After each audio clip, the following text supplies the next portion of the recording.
नमस्कार, मैं मनोज कुमार यादव। स्वागत है आपका केमिस्ट्री क्लासेस में। जैसा कि आप जानते हैं कि पिछले वीडियो में हमने आपको कार्बनिक यौगिकों का वर्गीकरण पढ़ाया। आज की वीडियो में हम आईपीएससी नेमिंग के बारे में आपको बताने वाले हैं। आप जानते हैं कि आईपीएससी का फुल फॉर्म क्या होता है? IUPAC, international union pure applied chemistry. इसको जानने के लिए क्या करना होगा? एक शॉर्ट ट्रिक, आप कोई किताबी भाषा से नहीं, अपने माध्यम से सीखेंगे कि कैसे शॉर्ट ट्रिक माध्यम से इसको जाना जाए, समझा जाए, ताकि ज़्यादा समय नहीं लगते हुए कम समय में इसको आसानी से जाना जाए। सबसे पहले आईपीएससी को जानने के लिए क्या करना होगा? आपने इसे पढ़ा होगा हाइड्रोकार्बन।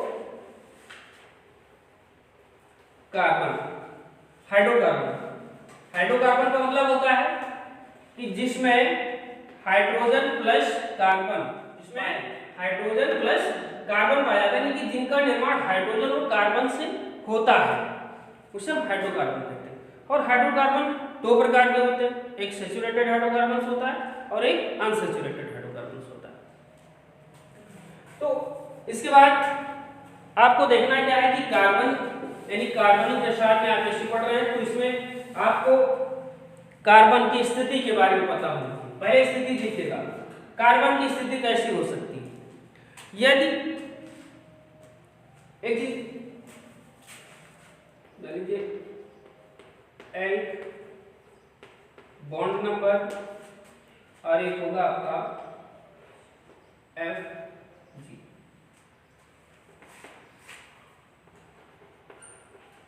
कार्बन की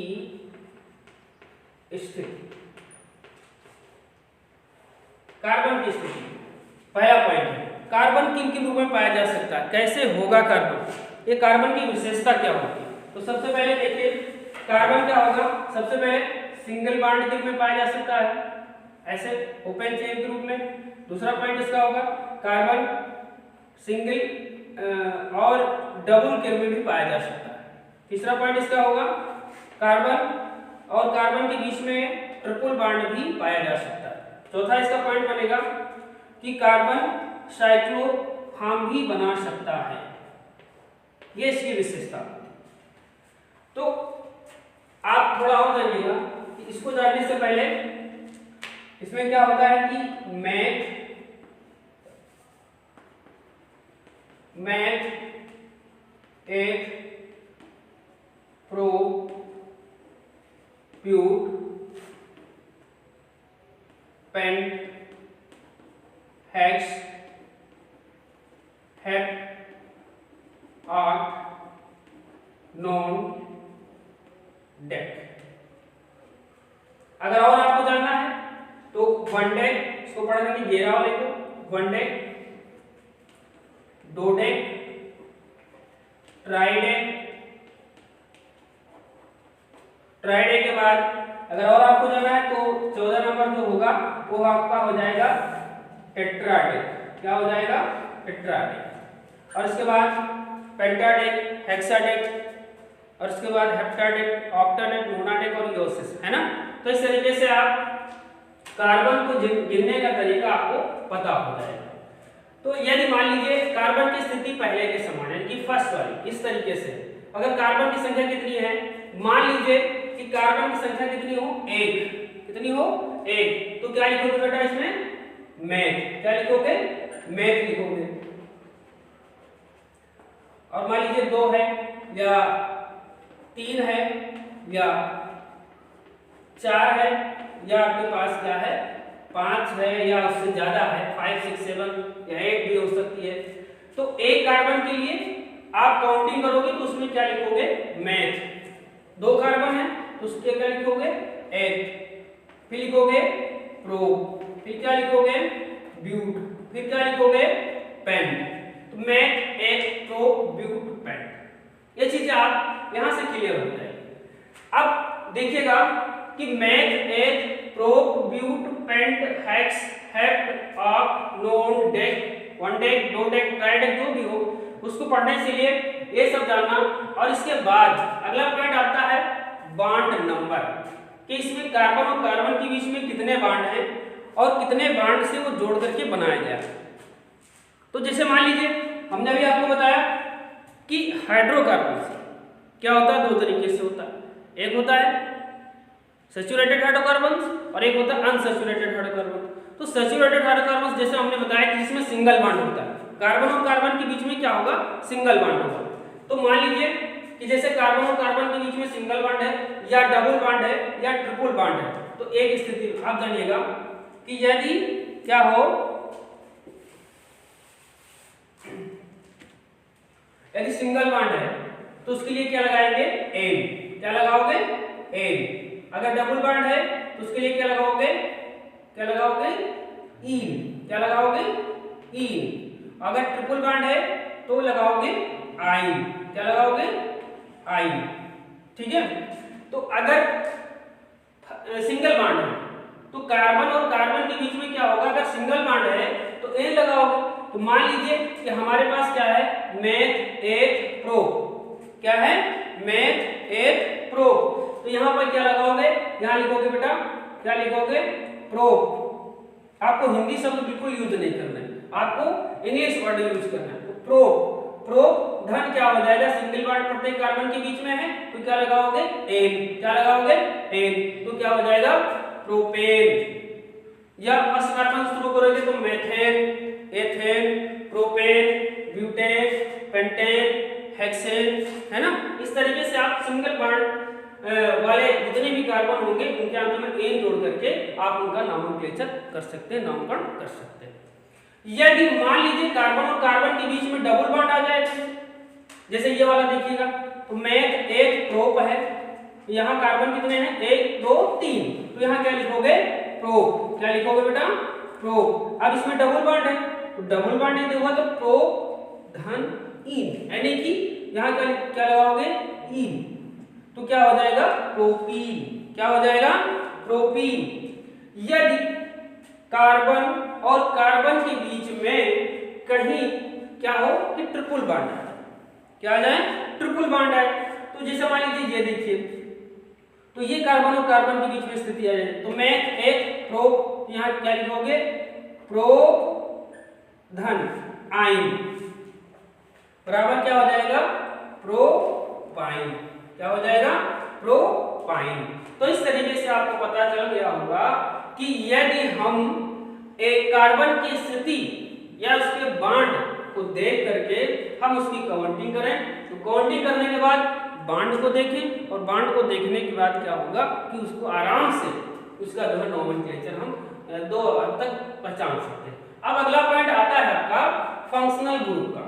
अगर आपको फंक्शनल दो चीजें यदि आपको क्लियर हो गई होगी कि यदि आपको कार्बन काउंटिंग, यदि कार्बन की काउंटिंग आपको पता है और बॉन्ड नंबर पता है, तो क्या होगा कि कार्बन की स्थिति के बारे में आप आसानी से 2 डिस्ट्रिक्ट तक जान सकते हैं। अब हम कैसे जानेंगे, थोड़ा और आगे देखें, फंक्शनल ग्रुप कैसे समझें या उसमें जोड़ने का तरीका कैसे हो।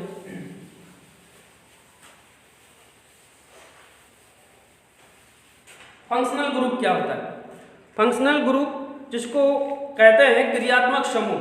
क्रियात्मक समूह का मतलब होता है किसी कार्बनिक यौगिक के अणु में, किसी कार्बनिक यौगिक के अणु में उपस्थित परमाणु का समूह जो रासायनिक गुणों के लिए उत्तरदायी होता है, उसे हम क्या कहते हैं, फंक्शनल ग्रुप, यानी कि क्रियात्मक समूह। और ये क्रियात्मक समूह जो होता है वो 2 तरीके से होता है बेटा।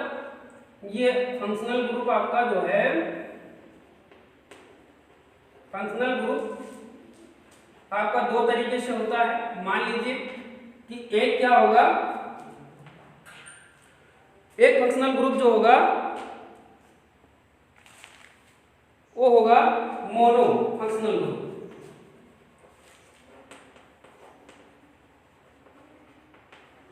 फंक्शनल ग्रुप, और एक होगा पॉली फंक्शनल ग्रुप। तो मोनो में क्या होगा कि इस वाले फंक्शनल ग्रुप में केवल एक ही फंक्शनल ग्रुप होगा। जैसे मान लीजिए सबसे पहले थोड़ा इसके बारे में जान लो, फिर इसका फंक्शनल ग्रुप का एग्जांपल समझ लो। जैसे मान लीजिए क्या है, CH3OH है, CH3Cl है, या मान लीजिए आपके पास कोई और, जैसे मान लीजिए इसमें दो चीजें दी गई, या CH3NO3 दिया गया है, या S3 दिया गया है, मान लीजिए Fe दिया गया हो, या Fe तो नहीं होता है, Cl या CHO दिया गया हो, या CH3COOH दिया गया हो, तो इसमें देखो ये जितने भी हैं ये सब क्या है, फंक्शनल ग्रुप है। तो ये सब किसमें आते हैं, मोनो, जिसमें क्रियात्मक समूहों की संख्या कितनी हो, ये एक हो, 1 हो, यानी जिसमें क्रियात्मक समूह कितना होना चाहिए, एक हो। तो एक अगर है तो क्या होगा, मोनो फंक्शनल ग्रुप होगा। अगर दो है, दो एक या दो, एक से अधिक है, दो या दो से अधिक है, तो उसको हम कहते हैं पॉलीफंक्शनल ग्रुप। जैसे मान लीजिए अभी आपके पास कोई सारणी दी गई हो, जैसे मान लीजिए CH3 दिया गया हो, CH2 दिया गया हो, फिर CH2 और इससे CH से क्या जुड़ा हो, मान लीजिए यहाँ OH जुड़ा हो, फिर आप क्या करिए, CH लिखिए, फिर यहाँ लिख दीजिए CHO, ठीक है। तो यहाँ पर देखो एक या एक से अधिक फंक्शनल ग्रुप जोड़ दिया गया। तो जब एक या एक से अधिक फंक्शनल ग्रुप जोड़ा जाएगा तो उसको हम कहते हैं पॉलीफंक्शनल ग्रुप, जहां पर एक या एक से अधिक फंक्शनल ग्रुप जुड़े होते हैं। तो ये चीज आपको पता चल गई। अब देखिए कैसे इसको हम जाने या कैसे अपनी श्रृंखला में जोड़ करके इसका नॉमेनक्लेचर करें। थोड़ा चीज और जान लीजिए।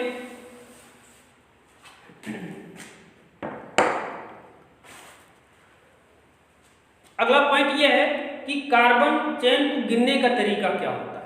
जैसे कुछ बच्चे गिनते हैं, कुछ बच्चे कहते हैं कि सर आपने बताया था कि पहले कार्बन से स्टार्ट करो, लास्ट तक गिन डालो, या 20 से स्टार्ट, कभी कभी क्या होता है 20 से स्टार्ट, 20 में कोई ग्रुप नीचे की तरफ लगा होता है, वहां से हम काउंट कर लेते हैं, इधर वाली संख्या को छोड़ देते हैं। तो कार्बन कई तरीके से अपनी चेन बना सकता है। जैसे मैं आपको बता दूं, अगर मान लीजिए सीधी चेन है उसकी, यहाँ देखो मान लीजिए CH3 लिखा है, CH2 लिखा है, CH2 लिखा है, या OH लिखा है, तो इसको आप आसानी से यहाँ से काउंटिंग कर सकते हैं। मान लीजिए ऐसा नहीं है, या आपको दूसरे तरीके से लिखा है, साइड चेन उसकी नहीं है बल्कि शाखित श्रृंखला के रूप में दिया गया है, तो उसको कैसे काउंटिंग करेंगे। शाखित श्रृंखला में यदि कार्बनों की संख्या, उसमें कोई ग्रुप जुड़ा हो तो उसकी काउंटिंग हम कैसे करेंगे।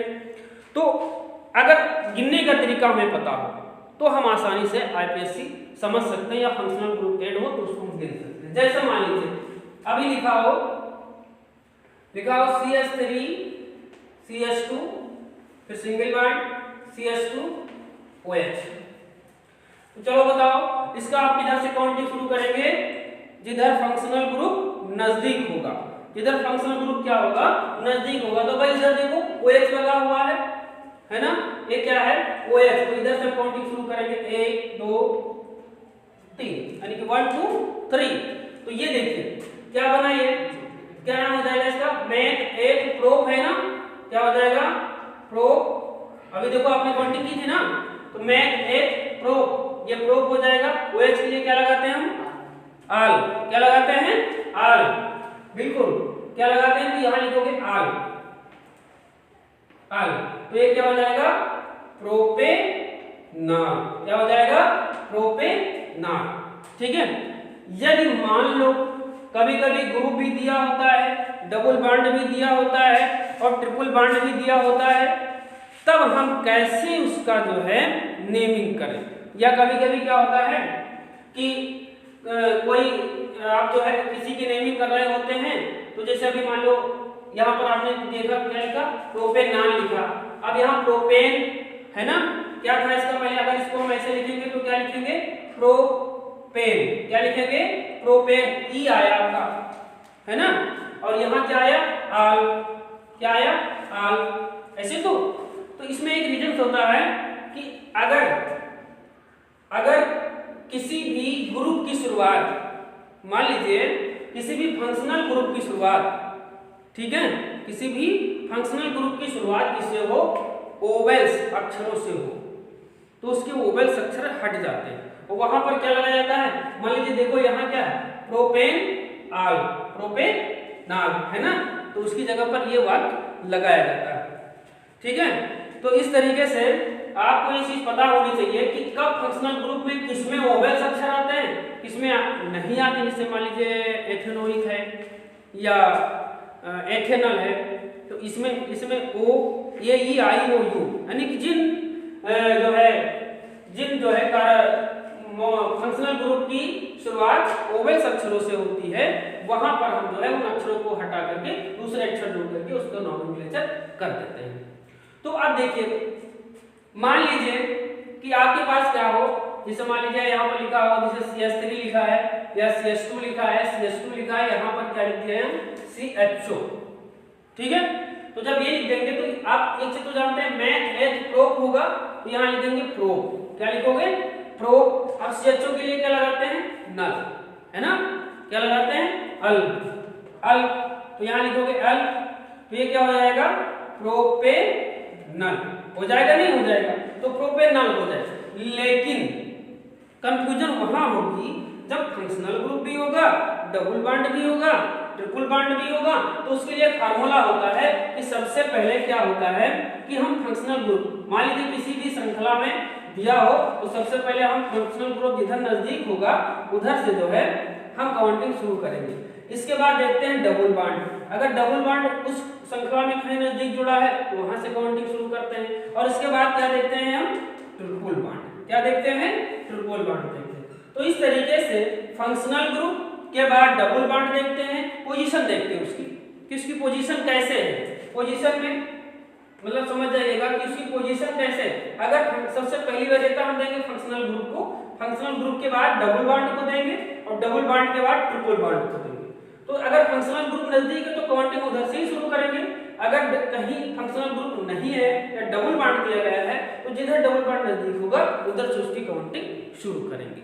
और यदि डबल बॉन्ड भी नहीं दिया गया है तो तीसरी वरीयता हम देते हैं थर्ड बॉन्ड। कभी कोई बच्चे क्या करते हैं कि कहते हैं कि चलो सिंगल बॉन्ड की अपेक्षा डबल या ट्रिपल बॉन्ड ज्यादा स्ट्रांग होता है, तो उधर से काउंटिंग कर देते हैं और वो आपका पूरा गलत हो जाता है। तो इस तरह से हमें बिल्कुल नहीं करना। आपको बिल्कुल समझ में आ गया होगा कि किधर से हम किसी तत्व की नेमिंग स्टार्ट करेंगे। तो आपको बिल्कुल समझ में आ गया होगा कि meth, prop, but, pent, hex की सहायता से कैसे जो है नेमिंग करेंगे।